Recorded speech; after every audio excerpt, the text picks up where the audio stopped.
Charles, scene 1. Now I start.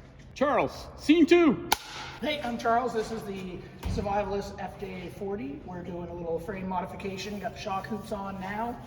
Motor mounts are all welded in, and the front rad support's all done. We're working on the 4-link suspension right now with a Panhard bar for drivability. This front housing is one of the original housings. We're using it for mock-up, and we'll be putting one of the new housings underneath this one. The idea behind the suspension is to make it a better ride, better feel, a little more up to date. Jeff's got a poop, take one. Nice.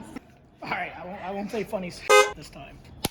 Good afternoon, everybody. I'm Jeff from Bespoke Motor Company. Today I'd just like to show you a couple updates on our new Urban Stealth FJ40. We've recently got the dash cut out for our gauge package. We have the heater installed, sound deadening underneath the dash panel. On the firewall, master cylinder has been installed. If you want to come over to the other side, I will show you the gauge package we will be installing in the vehicle.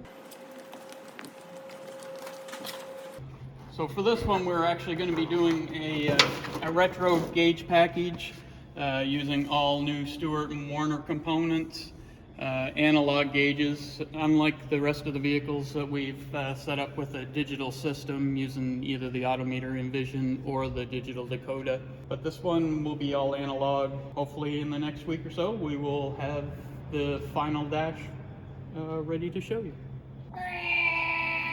Kill that cat.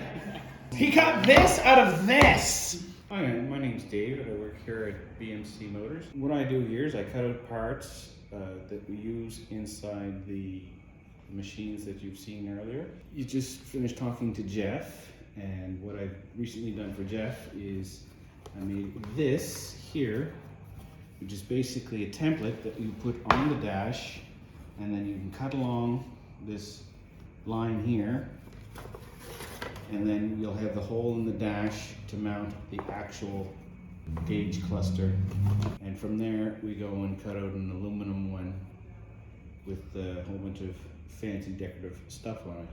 This is a battery tray that I've done earlier. It mounts in the machine. We have had to make it custom to make sure that it fit around the fender.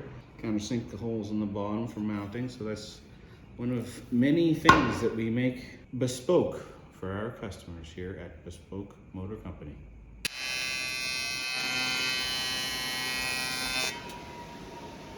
Hey, you guys are still here? That's pretty much all we got for you today, so come back another time. We'll be here working.